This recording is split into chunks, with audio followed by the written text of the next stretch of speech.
Diabetes নিয়ন্ত্রণে রাখার জন্য ডায়েট কতখানি গুরুত্বপূর্ণ? টক দই, ঘোল বা লস্যি চিনিটা যদি না দিয়ে খাওয়া যায় খুব ভালো। এই জিআই বিষয়টা কি, আর এই জিআই বিষয়টা সাধারণ মানুষের জানা কেন এত প্রয়োজন? পোর্শন কন্ট্রোলটা হচ্ছে সেটাই যে আমি কোন জিনিসটা কতটা খাবো সেই পরিমাণটা সেট করা। কার জন্য 1 বাটি ভাত, কার জন্য 1.5 বাটি ভাত, কার জন্য আমার 50 গ্রাম সেখানে আমি চিকেন অ্যাড করতে পারি, বা কার জন্য আমি 60 গ্রাম চিকেন অ্যাড করতে পারি, সেই জিনিসটা ম্যাটার করছে। তো আলু কি পুরোপুরি বাদ দিতে হবে? সকালবেলাটাতে অবশ্যই চেষ্টা করা একটু প্রোটিন রিচ কিছু রাখা, তার সাথে গুড কোয়ালিটি ফাইবার রাখা। মধু ডায়াবেটিস রোগীদের জন্য একেবারে নিরাপদ। আমরা ফুল ফ্যাটটাকে দেব না, সেখানে টোন্ড মিল্ক দিতে পারি বা স্কিমড মিল্ক দিতে পারি, বা আমরা টক দইকে বেছে নেব, আচ্ছা, বা আমরা পনিরকে বেছে নিতে পারি, কিন্তু প্রত্যেকটারই একটা সেফ লিমিটে আমরা জিনিসটাকে রাখতে পারি। দুপুর রাতে আমি খাবার প্লেটটা কিভাবে সাজাবো? আপনার হয়তো সদ্য ডায়াবেটিস ধরা পড়েছে। আপনার আশেপাশের লোকজন বলছেন যে এই আর ভাত খাবি না, মিষ্টি তো একেবারেই নয়, আম খাবি না, কাঁঠাল খাবি না, কারণ এগুলোতে সুগার প্রচুর থাকে। তো এরকম প্রচুর কথা আপনাকে শুনতে হয় এবং একসময় মনে হয় যে আমার তো এগুলো সব প্রিয় খাবার, সবকটাই কি তাহলে বাদ দিতে হবে? আসুন আজকে আমরা এগুলোই জানার চেষ্টা করি। এর পাশাপাশি এটাও জানি যে ডায়াবেটিস হলে কি সত্যি ভাত খাওয়া যায় না? ফল খাওয়া কি একেবারেই নিষিদ্ধ? গুড় কি চিনির চেয়ে ভালো? সুগার ফ্রি বিস্কিট কি সত্যি স্বাস্থ্যকর? আজ আমরা সবটাই জানবো এবং আজ হেলথ ইনসাইটে আমরা সবটাই জানবো। আমরা জানবো যে একজন ডায়াবেটিস রোগীর আদর্শ ডায়েট কেমন হওয়া উচিত। আর এই আলোচনায় আমাদের সঙ্গে আছেন আমাদের শহর কলকাতার অন্যতম পুষ্টিবিদ এবং ডায়েটিশিয়ান অস্মিতা বিশ্বাস। নমস্কার ম্যাম। নমস্কার। ডায়াবেটিসের ডায়েট নিয়ে আমাদের চ্যানেলে প্রচুর ভিডিও আছে। আমরা মোটামুটি অনেক দিন ধরেই জানি যে ভারতবর্ষ ডায়াবেটিসের রাজধানী এবং আমাদের দেশে প্রচুর মানুষ আছেন যারা ডায়াবেটিসে আক্রান্ত। তাই এদের মধ্যে কিছু তো ঠিক ধারণা আছে, কিছু ভুল ধারণাও আছে। আমরা আজকের এই আলোচনায় আমরা চেষ্টা করব সেগুলো দূর করার। প্রথমেই আপনার কাছে জানতে চাইবো যে এই যে ডায়াবেটিস, এই ডায়াবেটিসের জন্য বা ডায়াবেটিস নিয়ন্ত্রণে রাখার জন্য ডায়েট কতখানি গুরুত্বপূর্ণ? ডায়েট খুবই গুরুত্বপূর্ণ, কারণ ডায়াবেটিস পেশেন্টদের ক্ষেত্রে আমরা দেখে থাকি যে সে যদি ঠিকঠাক টাইমে যদি না খায় বা ঠিকঠাক পরিমাণে না খায়, তার কিন্তু হাইপোগ্লাইসেমিয়া দেখা দেয়, বা সে হঠাৎ করে তার সুগার লেভেলটা ফল করে যাচ্ছে, বা সে সেন্সলেস হয়ে যাচ্ছে, বা হাত পা ঝিনঝিন করছে, বা মাথা ঝিনঝিন করছে। তার মানে খাবারটা খুবই গুরুত্বপূর্ণ, কি খাচ্ছি, কতটা খাচ্ছি, কার সাথে মিশিয়ে খাচ্ছি, সেটাও খুবই গুরুত্বপূর্ণ। তাই ডায়েট তো খুবই গুরুত্বপূর্ণ। যে কারণেই বলেন ওষুধ তো গুরুত্বপূর্ণ, ওষুধের থেকেও ডায়েটটা বেশি গুরুত্বপূর্ণ, একদম। অন্তত ডায়াবেটিস রোগীদের জন্য। হুম। আচ্ছা, আমরা মূলত আজকে ডায়াবেটিস টাইপ 2 এর কথা বলবো, টাইপ 1 এর নয়। হ্যাঁ, মানে হয়তো আপনারা যারা টাইপ 1 এ ভুগছেন তারাও হয়তো উপকৃত হবেন। তবে মূলত আজকে আমাদের আলোচনার বিষয় কিন্তু টাইপ 2 ডায়াবেটিস রোগী। যারা ইনসুলিন নিচ্ছেন এই মুহূর্তে তাদের ক্ষেত্রেও কি ডায়েটটা ইম্পোর্টেন্ট? তারা তো ভাবতেই পারেন যে আমার তো ইনসুলিন চলছে, আবার খাওয়া-দাওয়ায় কেন রেস্ট্রিকশন? অবশ্যই তাদের ক্ষেত্রেও দরকার, যাদের ইনসুলিন চলছে বা যারা মেডিসিনে আছে, তো তাদের ক্ষেত্রেও খুবই গুরুত্বপূর্ণ, কারণ তার যদি ডায়েটটা একটা ঠিকঠাকভাবে যায় আর সেটা যদি হেল্প করতে পারে সুগার লেভেলটাকে ব্যালেন্স করার জন্য, মেডিসিনের ডোজেসটা কম হতে থাকবে বা ডক্টর সেটা চেঞ্জ করে দিতে পারবেন। ইনসুলিনের ক্ষেত্রেও তাই। ডায়াবেটিস রোগীর ক্ষেত্রে কার্বোহাইড্রেট নাকি একেবারে যতটা কমিয়ে ফেলা যায় ততটাই নাকি ভালো? তো কার্বোহাইড্রেট নিয়ে অনেকের অনেক রকম প্রশ্ন, মত আছেন। প্রথম যেটা প্রশ্ন থাকবে আপনার কাছে যে ডায়াবেটিস হলে ভাত একেবারে খাওয়া যাবে না। এটা তো সবথেকে বড় প্রশ্ন ডায়াবেটিস রোগীদের জন্য। তো এইটার উপরে আপনি কি বলবেন? ভাত অবশ্যই খাওয়া যাবে। ভাত খাওয়া যাবে না এরকম কোনো ব্যাপার নেই। ওই যে আপনি শুরুতে বললেন যে পেশেন্টরা বিভিন্ন জায়গা থেকে শুনছেন, প্যানিক করছেন। অনেক কিছুই তারা তাদের খাবারের থেকে বা ডায়েটের থেকে বাদ দিয়ে দিচ্ছেন তাই জন্য। কিন্তু ভাত অবশ্যই খাওয়া যাবে, কিন্তু পরিমাণ মতো ভাতটা খেতে হবে। তার ডায়াবেটিসের সাথে, সাথে আর কোনো সমস্যা আছে কিনা শারীরিক, বা তার মানসিক কোনো টেনশন আছে কিনা, স্ট্রেস লেভেলটা কি আছে, প্রত্যেকটা ফ্যাক্টরই এখানে ম্যাটার করছে। তো ভাত খাওয়া যেতে পারে, সেখানেও পরিমাণটা রয়েছে। তার কন্ডিশন থেকে সেই পরিমাণটা আমরা সেট করে দিতে পারবো। আচ্ছা, ভাতটা তাহলে খাওয়া যাবে, কিন্তু কতটা সেটা ডিপেন্ড করবে আপনার রক্তে কি পরিমাণে সুগার শর্করা আছে। লেভেল হুম। আছে। আচ্ছা, এই সময় না প্রচুর টেস্ট করতে হয় ডায়াবেটিস রোগীদের। বিশেষ করে HbA1c টা চেক করতে হয় ৩ মাস অন্তর, অন্তর। এটা কেন করতে হয়? এটা কেন করতে হয়? এটা হচ্ছে আমার লাস্ট ৩ মাসে সুগার লেভেলটা কিভাবে ওঠানামা করছে, হুম, কম হচ্ছে নাকি বেড়েই যাচ্ছে প্রতিনিয়ত, হুম। সেই জিনিসটা বোঝার জন্য এটা খুবই ভালো। HbA1c টেস্টটা। ৩ মাসে আপনার একটা গড় আপনি পেয়ে যাচ্ছেন যে সুগার আদৌ আপনার নিয়ন্ত্রণে ছিল কি ছিল না। একদম। আচ্ছা, ভাতের কথা বলছিলাম, ভাত আর রুটির কথা। তো অনেকে বলেন যে ব্রাউন রাইস নাকি নরমাল যে সাদা ভাত তার থেকে নাকি ভালো। সত্যি কি তাই? হ্যাঁ, ব্রাউন রাইসে একটু বেশি পরিমাণে ফাইবার থাকে। হুম, কিন্তু যারা মনে হচ্ছে যে সে ব্রাউন রাইসটা পাচ্ছেন না তার এরিয়াতে এভেইলেবল, বা তার পকেট পারমিট করছে না, তারা কিন্তু নরমাল রাইসটাও খেতে পারেন। সেখানে কোনো অসুবিধা নেই। ডায়াবেটিস রোগীদের খাবার-দাবারের কথা যখন আলোচনা হয় তখন খুব কমন একটা কথা শোনা যায়। সেটা হচ্ছে পোরশন কন্ট্রোল। এটা ডক্টরসরাও বলেন এবং আ আপনাদের মতন পুষ্টিবিদরা তো বলেনই। তো এই পোরশন কন্ট্রোল বিষয়টা কি? একটু যদি বুঝিয়ে বলেন। পোরশন কন্ট্রোল বিষয়টা এই যে আমি একটু আগে বলছিলাম হুম, যে পরিমাণটা বুঝে খেতে হবে, হুম, হুম, কন্ডিশন দেখে তার হুম, পরিমাণটা সেট করতে হবে। হুম, পোরশন কন্ট্রোলটা হচ্ছে সেটাই, যে আমি কোন জিনিসটা কতটা খাবো সেই পরিমাণটা সেট করা। হুম, কার জন্য ১ বাটি ভাত, কার জন্য ১.৫ বাটি ভাত, হুম, কার জন্য আমার ৫০ গ্রাম সেখানে আমি চিকেন এড করতে পারি, বা কার জন্য আমি ৬০ গ্রাম চিকেন এড করতে পারি, সেই জিনিসটা ম্যাটার করছে। এটাই হচ্ছে পোরশন কন্ট্রোল করা। আমি যাই খাচ্ছি না কেন সকাল থেকে রাত অবধি আমার প্রত্যেকটা খাবারের পরিমাণটা মেইনটেইন করে চলা। জিআই বা গ্লাইসেমিক ইনডেক্স, এই হুম, কথাটা আমরা খুব শুনতে পাই হুম, আপনাদের হুম। ডায়েটিশিয়ানের মুখে বা ডক্টরসদের মুখে তো বটেই। এই জিআই বিষয়টা কি? আর এই জিআই বিষয়টা সাধারণ মানুষের জানা কেন এত প্রয়োজন?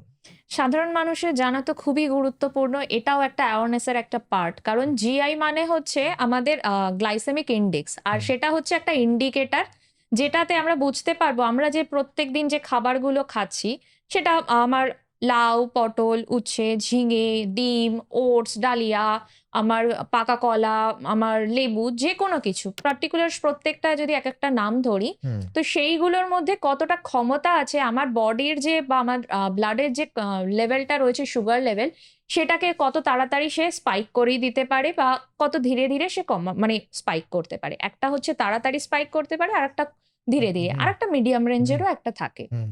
তো এটা থেকে আমরা এটাই বুঝতে পারবো যে আমি যে খাবারগুলো খাচ্ছি সেই খাবারগুলোর যে কার্বোহাইড্রেট রয়েছে সেই কার্বোহাইড্রেটটা রক্তে কিভাবে কত করতে পারে। দ্রুত মিশছে। একদম। হুম, এটাই হচ্ছে হুম। কথা।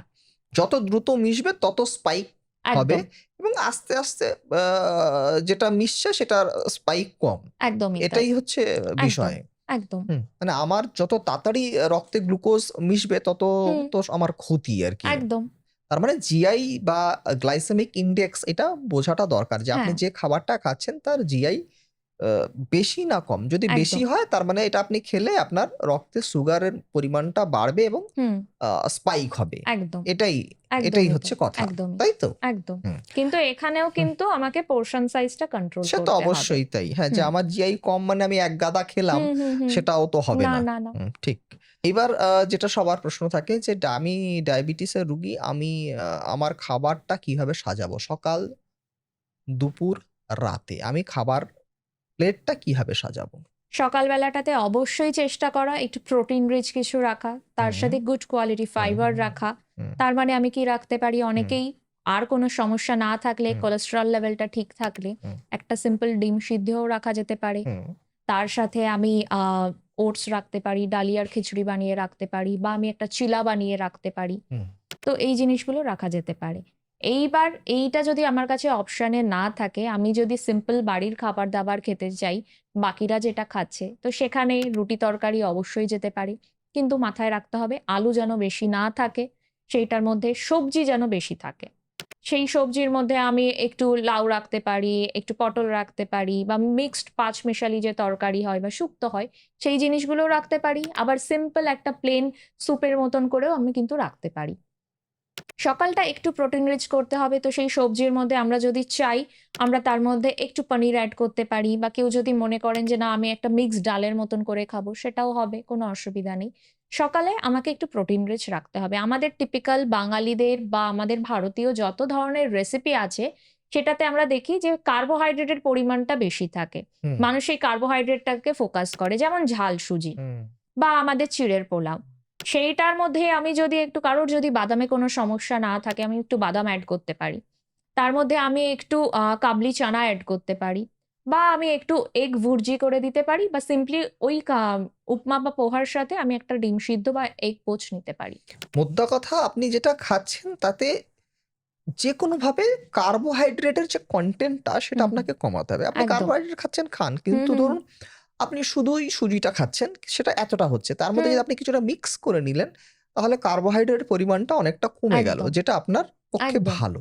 একদম। তার হুম, সাথে আমার যদি ফাইবার থাকে, প্রোটিন থাকে, আমার হুম, জিনিসগুলো ডাইজেস্ট হতে সুবিধা হবে। প্লাস আমার অনেকক্ষণ পেটটা ভরা থাকবে। তার মানে কি হলো? আমার খিদে পাচ্ছে না। ঠিক। ডায়াবেটিস পেশেন্টদের কিন্তু হুম, মাঝে, মাঝে একটু খুচরো খিদে বা হুম, ফ্রিকোয়েন্টলি খিদে পাওয়ার একটা টেনডেন্সি হুম, আছে। তারা সবসময় কি খাবো, কি খাবো এরকম করতে থাকেন। তো সেটাকেও আমরা মেইনটেইন করতে পারলাম অনেকটা। আচ্ছা। আ আর দুপুরের খাবারটা মোটামুটি আমরা কিরমভাবে সাজাবো? দুপুরের খাবারে আমরা রাখতে পারি আমাদের একটা হেলদি মিল প্লেট। হুম, সেখানেও আমাদেরকে ভেজিটেবলসকে সবার আগে জায়গা দিতে হবে। বেশি হুম, পরিমাণে জায়গা দিতে হবে। হুম, সিজনাল যে শাকসবজি আছে সেইগুলোকে হুম, সবার আগে রাখতে পারলে বেটার। তার সাথে তার যদি আর কোনো সমস্যা না থাকে, আমি সেখানে মাছ, মাংস, ডিম একটা পর্যাপ্ত পরিমাণে রাখবো। প্রোটিন। যেকোনো একটা সোর্স, প্রোটিনের হুম, সোর্স। ডালটা রাখা খুবই হুম, গুরুত্বপূর্ণ, কারণ ডালের মধ্যে যেমন প্রোটিন আছে তার সাথে ফাইবারও পাচ্ছি। অনেকের ক্ষেত্রেই দেখা যায় যে কনস্টিপেশন এর ধাঁচ থাকে বা স্টুল পাস হচ্ছে না ঠিক করে। অনেক কেসেসে পাইলস এর সমস্যাও থাকে পেশেন্টদেরকে। তো সেই সমস্যাগুলোকে যাতে আমরা একটু ব্যালেন্স করতে পারি বা একটু ম্যানেজ করতে পারি, তার জন্য আমাদের কিন্তু ফাইবারটা রাখতে হবে। আর ফাইবার কিন্তু আমাদের ডাইজেস্টিভ সিস্টেমটাকে বেটার করতেও হেল্প করে। আর আমাদের পেট ভালো মানে আমাদের বাকি যে সমস্যাগুলো আছে, মেটাবলিক ডিসঅর্ডার আছে, হরমোনের ইমব্যালেন্স আছে, সেগুলোও কিন্তু আমাদের ম্যানেজ হতে পারবে। তো এগুলো রাখলাম। সবার লাস্টে আসি সেই আমাদের কার্বোহাইড্রেট। হুম। যার ভাত খেতে ইচ্ছা করবে সে ভাত খেতে পারে, রুটি খেতে পারে। এবার রুটির মধ্যে আমি বলব যে হোল গ্রেইনের যে রুটিগুলো হবে সেগুলোও খাওয়া যেতে পারে। অনেকে আছে ওটস দিয়েও রুটি বানান, তো সেটা দিয়েও বানানো যেতে পারে, রুটিও রাখা যেতে পারে। আচ্ছা, এখানে একটা ইম্পোর্টেন্ট পার্ট, সেটা হচ্ছে যে ধরুন আমি প্লেটটা শাক-সবজি দিয়ে সাজিয়েছি, প্রোটিন দিয়ে সাজিয়েছি এবং কার্বোহাইড্রেট দিয়ে সাজাচ্ছি। কোনটা আমি আগে খাবো? কোনটা আমি আগে খাবো? আমি এই শুরু করব, সবার আগে সবজিগুলো একটু খাই। কারণ সবজির পরিমাণ আমার বেশি হুম, রয়েছে। হুম। সবজিরটা খাচ্ছি, তার সাথে আমি একটু রাইস নিচ্ছি। আবার আমি একটু প্রোটিনের সোর্সের দিকেও যাচ্ছি। বাট শুরুতেই যদি আমি আমার প্রোটিন সোর্স দিয়ে আমার ভাতটা খেয়ে নিলাম আর সবজিটা সবার লাস্টে রাখলাম, সেটা কিন্তু করলে চলবে না। হুম। আমাকে সবার আগে সবজি দিয়ে স্টার্ট করতে হবে। এটা কিন্তু আমাদের পার্শিয়ালি ওয়েট লসের ক্ষেত্রেও হেল্প করে। যেসব ডায়াবেটিক পেশেন্টদের ওয়েটটা বেশি থাকে তাদেরকে ওয়েটটাও ম্যানেজ করানো খুবই দরকার। ডায়াবেটিসে যারা আক্রান্ত তাদের প্রোটিন এবং শাকসবজিটা খুবই গুরুত্বপূর্ণ। শাকসবজিটা তো বোঝা গেল, কারণ তাতে প্রচুর ফাইবার আছে এবং সুগার কনটেন্ট অনেক কম আছে। প্রোটিনটা কেন গুরুত্বপূর্ণ? প্রোটিনটা অনেকের ক্ষেত্রেই দেখা যায় তাদের মাসল লস হচ্ছে, ওয়েট লস হচ্ছে। তো সেইটাকে রক্ষা করার জন্য বা ম্যানেজ করার জন্য হুম, খুবই দরকার। হুম। প্লাস প্রোটিনটা খেলে কি হয় আমাদের অনেক সময় খিদেটা পায় না। আচ্ছা। স্যাটাইটিটা খিদেটা বাড়িয়ে কম দেয়। পায় না। আচ্ছা, একদম। আচ্ছা। তো সেই জন্য প্রোটিনটাও সমানভাবেই গুরুত্বপূর্ণ। ওকে। আচ্ছা, আপনি যে এটা সবজির কথা বললেন, এই সবজি বলতে আমরা কি বুঝবো? কোন ধরনের সবজির কথা আপনি বলছেন? অবশ্যই আমরা একটু কম পরিমাণে খাবো হচ্ছে মাটির তলার সবজিগুলোকে। আর যেমন বেশ ওল, হুম, আলু, কচু, গাঁঠি। একদম, মাটির নিচের জিনিস। একদম। ওকে। আর বেশি খাবো যেগুলো, সেগুলো হচ্ছে আমাদের লাউ, হুম। আমাদের পেঁপে, আমাদের ঝিঙে, চিচিঙ্গে, উচ্ছে, পটল, অল্প করে পামকিন বা কুমড়োও খাওয়া যেতে পারে, অসুবিধার কিছু নেই। সেটা কি পাকা কুমড়ো না কাঁচা কুমড়ো? দুটোই রাখা যেতে পারে। কাঁচা আচ্ছা। কুমড়ো হলে তো ভালোই, আর হুম, পাকাটাও আমরা অল্প করে রাখতে পারি, হুম। অসুবিধার কিছু নেই। আচ্ছা। তো আলু কি পুরোপুরি বাদ দিতে হবে? না, একদমই না। আলু যারা খেতে চাইছেন রাখতে পারেন। অনেকেই আছেন বিরিয়ানিতে হুম, আলু খেতে পছন্দ করেন, হুম, মাংসে আলু খেতে হুম, পছন্দ করেন। হুম। কিন্তু সেখানেও পোরশন সাইজটা ম্যাটার করবে। খুব অল্প পরিমাণে আমরা রাখতে পারি আলু। বেশ। মানে আলুর পরিমাণটা কম হলেই ভালো। হুম, হুম। আচ্ছা। এইবার চলে আসি ফল। আপনি বলছেন যে স্ন্যাকিংটা খুব দরকার ডায়াবেটিস রোগীদের ক্ষেত্রে মাঝে মধ্যে, একদম। হ্যাঁ? কারণ তাদের খিদেটা বেশি পায়। তো আমাদের ভারতবর্ষে যে ধরনের ফল পাওয়া যায়, মানে কলা, আম, কাঁঠাল, লিচু, এগুলোতে তো সুগার কনটেন্ট প্রচুর থাকে। একদম। তাহলে কোন ধরনের ফলগুলো তারা খাবেন? আমাদের একেবারে গো টু ফ্রুটস হুম, বা আমাদের কমফোর্ট জোনের ফলগুলো হচ্ছে আমাদের বাড়ির আশেপাশে বা আমরা নর্মালি বাজারে গেলে যেটা পাই আর জেনারেলি আমরা খেয়ে থাকি। যেমন? পেয়ারা, লেবু। পেয়ারা, লেবু, শসা? হ্যাঁ, শসা খাওয়া যেতে পারে। শসা অল্প করে আমরা স্যালাড হিসাবে অল্প করে রাখতে পারি, পরিমাণটা মেনটেন করে, অসুবিধার কিছু পেয়ারা, নেই। লেবু এছাড়া? হ্যাঁ, আমরা আপেল রাখতে পারি, আপেলের খোসাটা খেতে পারলেও খুবই ভালো। এছাড়া আমরা নাশপাতি রাখতে পারি, আমরা এখন জামের সিজন, জাম পাওয়া যাচ্ছে, তো জামটাও আমরা অল্প করে রাখতে পারি, অসুবিধার কিছু নেই। কিন্তু এখানেও একটা ব্যাপার আছে, যে ফলগুলোতে কার্বোহাইড্রেট বা সুগার লেভেল বেশি আছে, যেমন আমাদের গরমকালে যেগুলো পাওয়া যায়, আমাদের আম, কাঁঠাল, যেটা তো বললাম আর কি। একদম। তো সেই জিনিসগুলোতে আমরা পরিমাণটা অল্প করে খেতে পারি, কারণ অনেকেই পছন্দ করেন ওই ফলগুলো, আর ওটা একটা সিজনে পাওয়া যায়, তারপরে আর পাওয়া যায় না। পরিমাণটা অল্প করে খাওয়া, একটা স্লাইস বা একটা কোয়া বা দুটো কোয়া সে কাঁঠাল খেলো, তার সাথে যদি পারা যায় একটু সেখানে আমরা একটু সিডস বা একটু নাটস অ্যাড করতে পারি, খুব অল্প করে, যাতে আমাদের সুগার লেভেলটা হুট করে স্পাইক না করে যায়। আমাদের একটু প্রোটিন থাকলো, একটু ফাইবারও থাকলো, তার সাথে একটু সুগার লেভেলও বা আমাদের কার্বোহাইড্রেটও থাকলো, জিনিসটা ব্যালেন্স হয়ে গেল, যাতে ধীরে ধীরে সেটা আমাদের দেহের রক্তের সাথে মেশে। আচ্ছা, এইবার অনেকেই কি করেন, ফল খান না ফলের রস খান, তো এইটাকে আপনি কি বলবেন? একদমই দরকার নেই। চেষ্টা করা যে ফলের রসটাকে না খাওয়া, গোটা ফলটাকে খাওয়া, যাতে ফাইবারটা পাওয়া যায় ফলের থেকে, কারণ রসটা কিন্তু আমাদেরকে সুগার লেভেলটা স্পাইক করে দিতে পারে। তাহলে এই যে 2 বেলার মধ্যে, মানে দুটো মেইন মিলের মধ্যে আমরা ফলটা আমি রাখতে পারি, ফলটা রাখতে পারি, এছাড়া আমরা কি কি রাখতে পারি? এছাড়াও ওই টাইমে আমরা যদি চাই, আমরা একটু টক দই রাখতে পারি, একটু ঘোল রাখতে পারি, বা একটু লস্যি রাখতে পারি, বেশ। সেটারও পরিমাণটা অল্প করে। আর এর মধ্যে, এই প্রত্যেকটা জিনিসের মধ্যে চিনিটাকে অ্যাভয়েড করতে হবে।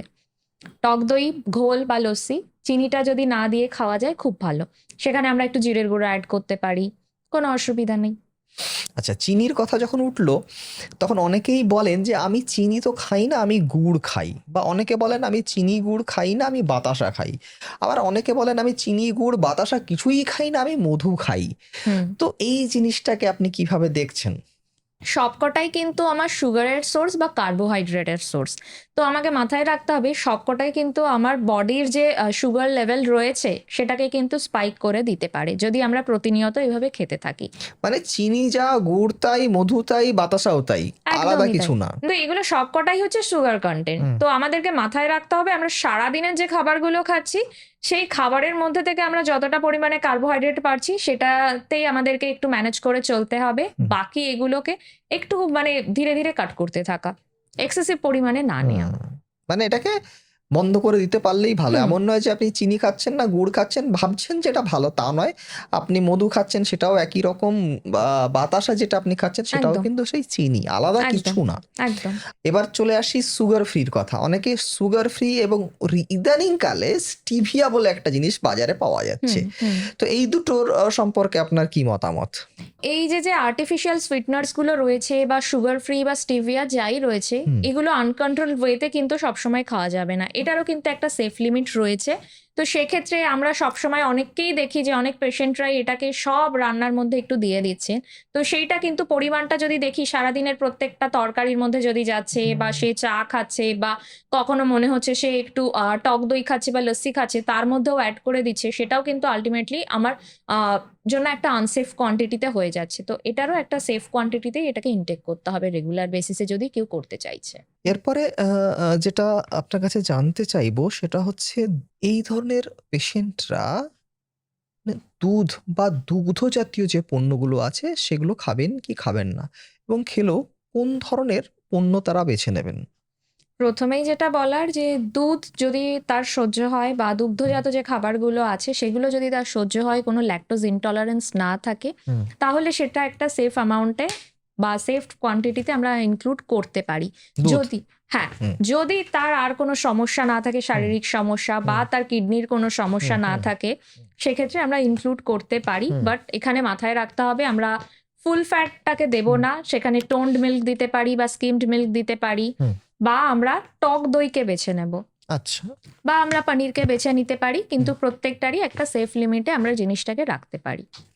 আচ্ছা, অনেক সময় ওই ফ্যাট ফ্রি পনির পাওয়া যায়, সেটা কি হেলদি তাদের জন্য? সেটা রাখা যেতে পারে, কিন্তু সেটারও একটা পরিমাণ আছে। এইবার সেই ফ্যাট ফ্রি পনির পাওয়া যাচ্ছে, সেটাতে কি সোর্সেস দিয়ে তৈরি হচ্ছে সেটাও ম্যাটার করছে। অনেক ক্ষেত্রে দেখা যায় যে টোফু অনেকে বেছে নেন জিনিসটাতে, বা অনেকের ক্ষেত্রে মানে সয় প্রোডাক্টটাকে তারা বেছে নিচ্ছেন। তো সেই জায়গাতে সেই পেশেন্টের যদি পার্টিকুলারলি থাইরয়েডের কোনো সমস্যা থাকে বা থাইরয়েড লেভেলটাও যদি তার আপ হয়ে গিয়ে থাকে, তো সেক্ষেত্রে আমাদেরকে সেটাও ব্যালেন্স করে দেখতে হবে যে তার জন্য ওটা সুইটেবল কিনা।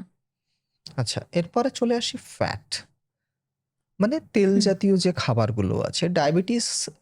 ডায়াবেটিসে যারা আক্রান্ত তাদের ফ্যাটযুক্ত যে সমস্ত খাবার আছে সেগুলো তারা খেতে পারবেন কিনা বা খাওয়া উচিত কিনা, সেটা হচ্ছে বাটার হতে পারে, ঘি হতে পারে, তেল হতে পারে, বা চর্বিযুক্ত মাছ হতে পারে। তো এদের এই জাতীয় খাবার কি খাওয়া ঠিক হবে? অল্প করে খাওয়া যেতে পারে, কারণ আমাদের প্রত্যেকের বডিতে গুড কোয়ালিটি ফ্যাটের দরকার আছে। ওকে। তো পেশেন্টের যদি হার্ট হেলথে কোনো সমস্যা না থাকে তাহলে ওয়েল অ্যান্ড গুড, আর যদি সমস্যা থাকে সেখানে তার কন্ডিশনটা বিবেচনা করে আমরা সেখানে রাখতে পারি। এইবার সারাদিন আমরা যে রান্না করছি অবশ্যই উচিত কম তেল দিয়ে রান্না করা পুরোটাই। এইবার ঘি বা বাটার যদি হয় সেখানে আমাদেরকে চেষ্টা করতে হবে পরিমাণটা খুব অল্প করে দেওয়ার। এবার রেগুলার বেসিসে তার দরকার নাও হতে পারে, সে হয়তো একটা খিচুড়ি বানিয়ে খাচ্ছে, সেখানে অল্প করে একটু দিল, বা তার একদিন হয়তো একটু ইচ্ছে হচ্ছে সে মানে ব্রেড টোস্ট খাবে, তো সেখানে আমরা একটু করে ইনক্লুড করতে পারি। এমন নয় যে রেগুলার বেসিসে তার দরকার নেই, স্টিল আমরা তাকে দিচ্ছি। তার জন্য সেটা মাঝে মধ্যে প্রবলেমেটিকও হতে পারে। কিন্তু গুড কোয়ালিটি ফ্যাট দরকার আমাদেরকে, ওমেগাও দরকার। এবার তেলটা আমরা কি তেল চুজ করছি বেশি সেটাও ম্যাটার করছে। তো আমরা মাস্টার্ড অয়েল রাখতে পারি, সেখানে আমরা রাইস ব্রান অয়েল রাখতে পারি, সূর্যমুখীর তেল রাখতে পারি, অল্প করে অলিভ অয়েলও রাখতে পারি, অসুবিধার কিছু নেই। ডায়াবেটিস রোগীদের ক্ষেত্রে আমরা একটা জিনিস খুব শুনতে পাই, সেটা হচ্ছে যে তাদেরকে নাকি একটা নির্দিষ্ট সময় খেতে বলা হয়, এবং বলা হয় অল্প করে খেতে এবং বারবার খেতে বলা হয়। এটা কেন বলা হয়? এটা কেন বলা হয়? কারণ এদের একটা হাইপোগ্লাইসেমিয়া দেখা দেয়, প্রথম কথা। যে সুগার লেভেল হঠাৎ করে লো হয়ে ডাউন গেল। হয়ে গেল, হ্যাঁ। অনেকক্ষণ ধরে সে খায়নি কিছু, তো হুম, সেটাকে লো হয়ে যেতে পারে বা হুম, ডাউন হয়ে যেতে পারে। হুম, তো সেই জন্য বলা হয় যে বারে, বারে একটু করে খাওয়া, হুম, আর টাইমিংটা পারলে একটু মেইনটেইন করা। সেটা সবার উদ্দেশ্যেই বলা হয়। কিন্তু হুম, টাইমিংটা মেইনটেইন করলে কি হবে যে তার এই সুগার ফল করার ব্যাপারটা যেটা হয়, সেটা আমরা একটা ম্যানেজ করতে পারবো। প্লাস এই যে সে ফ্রিকোয়েন্টলি খাচ্ছে, সে হয়তো চেষ্টা করছে ঠিক আছে আমি সকালবেলা একবার খাবো, দুপুরে একবার খাবো, রাতে একবার খাবো। এবার মিডিলে সে কিছু খাচ্ছে না, হুম। স্টিল তার খিদে পাচ্ছে।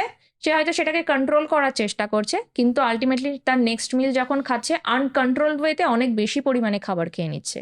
তো সেটা আমাদের কারোর জন্যই কাম্য নয়। সেটা উল্টে তার জন্য ক্ষতিই হচ্ছে। তো পরিমাণটাকে অল্প করে ফ্রিকোয়েন্ট মিল নেওয়াটাই খুবই জরুরি এদের জন্য। আচ্ছা। যাতে হাইপোগ্লাইসেমিয়া যাতে না হয়ে যায় এবং সুগারটাও যদি হট করে স্পাইক না হয়, সেটা মেইনটেইন একদম। রাখাটা তাদের হুম, খুব দরকারি এই হুম, সমস্ত হুম, পেশেন্টদের। হুম। ডায়াবেটিস কি শুধুমাত্র ডায়েটেই নিয়ন্ত্রণে থাকবে, নাকি কিছুটা এক্সারসাইজও তাদের করার দরকার আছে? এক্সারসাইজ করতে পারলে খুবই ভালো। হুম, তো যারা, যারা করতে পারছেন, শরীর সাথ দিচ্ছে, আপনার পায়ে, হাঁটুতে বা কোমরে কোনো সমস্যা নেই, অবশ্যই শুরুটা করুন আগে হাঁটা দিয়ে। এবার সেই হাঁটাটা ১ম এই একটা ছোট্ট স্টেপ নিন। ২০ থেকে ২৫ মিনিট বা আধা ঘন্টার একটা হাঁটা, সেটা যদি সপ্তাহে অন্তত ৫ দিন করতে পারেন, হুম, তাহলেও অনেকটা সময়। অনেকটা আমাদের বডি রিকভারির দিকে যাবে। হুম, তো এক্সারসাইজ তো খুবই জরুরি। হাঁটা দিয়ে শুরু করুন, তারপরে পারলে একটু ব্যায়ামের দিকে যান। তারপরে পারলে একটু হার্ডকোর এক্সারসাইজের দিকে যান ধীরে, ধীরে। হুম, একবারে আপনি হয়তো কখনোই এক্সারসাইজ করেননি, হুম, হুট করে হার্ডকোর এক্সারসাইজের দিকে যাবেন না। বা অনেক বেশি সময় ধরে এক্সারসাইজটা করার চেষ্টা করবেন না। শুরুতে বেবি স্টেপ নিন, ছোট গোল নিন, যাতে সেটা আপনি লং টার্মে করতে পারেন। প্লাস বডি হ্যাবিচুয়েটেড হয়ে গেলে তখন আবার আমরা সেটার টাইমিংটা বাড়াতে পারি। ওজন কমানোর সঙ্গে ডায়াবেটিস নিয়ন্ত্রণের কি সত্যি কোনো সম্পর্ক আছে? হ্যাঁ, অবশ্যই আছে। হুম, অনেক পেশেন্টকে দেখা যায় যারা ডায়াবেটিক প্লাস ওবেস। আচ্ছা। তো তাদের ক্ষেত্রে ওয়েটটা যদি আমরা 10% অব্দিও লস করে নিতে পারি তার কারেন্ট ওয়েটের, হুম, অনেক সমস্যার সমাধান হয়ে যায়। তার হুম, ঘুমটা ভালো হয়, তার হুম, স্ট্রেস লেভেলটা একটু ব্যালেন্স থাকে। হুম, প্লাস তার যদি আর কোনো শারীরিক সমস্যা থাকে, হুম, অনেকের ক্ষেত্রে দেখা যায় ফ্যাটি লিভারও থাকে হুম, হুম, এদের ক্ষেত্রে। হুম। তো সেই জিনিসগুলো ধীরে, ধীরে ব্যালেন্স হতে থাকে। শরীরের হরমোনের যে ইমব্যালেন্স সেটা বেটার হতে থাকে। হুম, তারই সাথে কিন্তু এনজাইমগুলো ঠিক করে কাজ করবে। আমার টোটাল বডি ঠিকঠাকভাবে ফাংশন করবে। আর আচ্ছা, আল্টিমেটলি সেটা কিন্তু আমাদের ডায়াবেটিসকে ম্যানেজ করতেও হেল্প করছে। বেশ। এবার ও আমাদের যারা ভারতীয় মানুষ যারা আছেন বা বাংলাদেশ থেকে যারা আমাদের ভিডিওটা দেখছেন, তাদের আ অনেকের প্রশ্ন থাকে, আমরা দেখেছি ডায়াবেটিসের যে ভিডিওগুলো আছে তার নিচে এই প্রশ্নগুলো থাকছে। তো সেখান থেকে আমি কিছু প্রশ্ন তুলে এনেছি যেগুলোর উত্তর আপনি ইতিমধ্যে বেশ কয়েকটি দিয়েছেন, কিন্তু তারপরও কতগুলো রয়ে গেছে, তো সেগুলোই আপনাকে আমি জিজ্ঞাসা করব। একজন লিখেছেন, শীতকালে কি একটু গুড় খেতে পারবো না? হ্যাঁ, অল্প করে গুড় খাওয়া যেতেই পারে, খেজুরের গুড় খাওয়া যেতেই পারে, কিন্তু অল্প করে। হুম, বেশ। গ্রীষ্মকালে আম খেতে পারবো? হ্যাঁ, আম খেতে পারা যাবে, কোনো অসুবিধা নেই। ওই যে ট্রিক্স বলে দিয়েছি, কোয়ান্টিটিটা কমাতে হবে, হুম, অল্প করে খেতে হবে, আর পারলে বাড়িতে যে সিডস আছে, নাটস আছে, সেটা অল্প করে একটু মিক্স করে খান, অসুবিধা নেই। বেশ। আটা না ময়দা, আমার জন্য কোনটা ভালো? অবশ্যই আটা, ময়দাটাকে পারলে একটু অ্যাভয়েড করা, আটার তৈরি জিনিস খেতে পারলে খুবই ভালো। বেশ। ভাত না রুটি, কোনটা ভালো হবে আমার জন্য? দুটোই ভালো কন্ডিশন ওয়াইজ। তার ওকে, যদি মনে হচ্ছে সে রুটিতে বেশি কমফোর্টেবল, সে রুটি খেতে পারে, আদারওয়াইজ দুটোই ভালো। আচ্ছা। ফল নাকি ফলের রস? অবশ্যই ফল, গোটা ফল, আর যে ফলের খোসাগুলো আমরা খেতে পারি, ছোটবেলা থেকে খেয়ে অভ্যস্ত, হুম, অবশ্যই খোসা সমেত খাওয়া। বেশ। চিনি না স্টিভিয়া? দুটোর একটাও না, বাট যদি যেখানে দরকার হচ্ছে আমরা চিনিটাকে অ্যাড করতে পারি। আচ্ছা, স্টিভিয়া নয়? স্টিভিয়া সবসময় দরকার নেই, কারণ আমরা স্টিভিয়াটাকে যদি রাখতে শুরু করি আমরা সেটার উপরে হ্যাবিচুয়েটেড হয়ে যাব। ওকে, তার থেকে বেটার দুটোর একটাতেও হ্যাবিচুয়েটেড না হওয়া, খুব দরকার না পড়লে ইউজ না করা। ওকে। আচ্ছা, করলার রস নাকি কালমেঘের রস, কোনটা খাবো? করলার রস খাওয়া যেতে পারে, অসুবিধার কিছু নেই।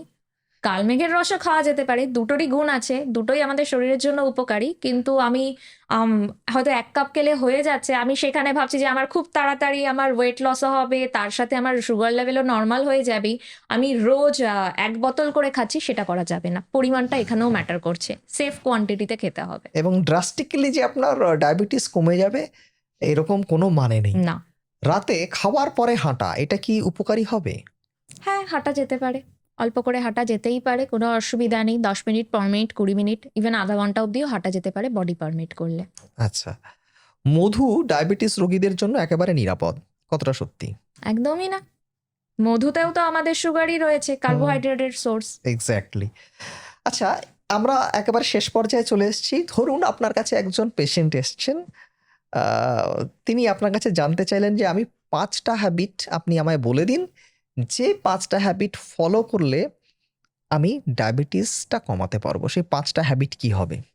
সবার আগে নিজের ডায়েটটাকে সুন্দর করে গোছানো, ডায়েটিশিয়ান শুরুতে সেটাই বলবো, সুন্দর করে গোছানো, পোর্শন সাইজটাকে কন্ট্রোল করা সেকেন্ড জিনিস। থার্ড হচ্ছে যে আমার কোন খাবারগুলো আমার জন্য সেফ, কোন খাবারগুলো আমার জন্য খারাপ, সেগুলোকে বোঝা, সেগুলোকে সেইভাবে নিজের ডায়েটের মধ্যে ইনক্লুড করা। সেকেন্ড জিনিস হচ্ছে আমার আমি সারাদিন কি করছি সেটাকে ব্যালেন্স করা, আর এক্সারসাইজ অবশ্যই করা বা হাঁটা, এটাকে করতে পারা। নেক্সট জিনিস যেটা আমি বলবো সেটা হচ্ছে যে ঘুমটাকে দরকার। ঘুম যদি না আসছে, ঘুমের সমস্যা থাকছে, তার জন্য অবশ্যই আপনি ডক্টর আর ডায়েটিশিয়ানের হেল্প নিন। আর যদি ঘুম আসছে তো প্রপার একটা রাতের ঘুমটা খুব ভালো করে করা, আর তার সাথে নিজের স্ট্রেস লেভেলটাকে ম্যানেজ করা। তার জন্য আপনাকে যা করতে হয়, হবিস খুঁজতে হয়, বা আপনাকে কোনো কাজের মধ্যে যুক্ত থাকতে হয়, আপনি সেটা করুন বা মেডিটেশন করুন। কারণ মেন্টাল হেলথ, তার সাথে আমার খাবার বা আমার ডায়েট, তার সাথে আমার এক্সারসাইজ বা মুভমেন্ট, এই তিনটেকে একসাথে যদি আমি একটু ব্যালেন্স করতে পারি, ডায়াবেটিস আমরা কন্ট্রোলে রাখতে পারবো। আচ্ছা ম্যাম, আরো একটা জিনিস আপনার কাছে জানতে চাইবো, সেটা হচ্ছে ঘুম। এই ঘুমটা কতটা দরকারি ডায়াবেটিস নিয়ন্ত্রণের জন্য? খুবই দরকার, হুম, ঘুমটা খুবই দরকার, কারণ ঘুম যদি আমাদের ঠিকঠাকভাবে না হয়, আমাদের কর্টিসল লেভেল বেড়ে যায়, আমার ইনসুলিনের হুম, রেজিস্ট্যান্স হবে, আর হুম, প্রত্যেকটা জিনিসই কিন্তু আমার ডায়াবেটিসকে আরো বুস্ট আপ করে দেবে, বাজের দিকে নিয়ে যাবে। তো হুম, ঘুমটা অবশ্যই দরকার। আমি সারাদিন সবকিছু করলাম, আমার বডিকে রেস্ট দিলাম না, সেটা হুম, কিন্তু আলটিমেটলি আমার সুগার লেভেলকে স্পাইক করে দেবে।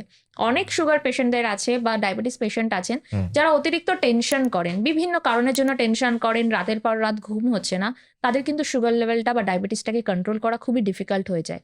সে হয়তো সবকিছু চেষ্টা করছে, বাট একটা জায়গাতে তার ফল্ট থেকে যাচ্ছে, বা সে সেখানে খামতি থেকে যাচ্ছে, তার ঘুমটা হচ্ছে না ঠিক করে।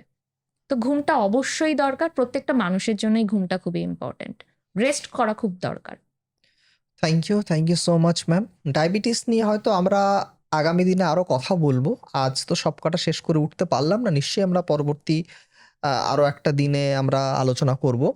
এর মধ্যে যদি আপনাদের কোনো প্রশ্ন থেকে থাকে তাহলে কমেন্ট বক্সে লিখে জানান। আমরা সেই প্রশ্নগুলো নিয়ে আমরা পরবর্তী দিনে আমরা আলোচনা করব।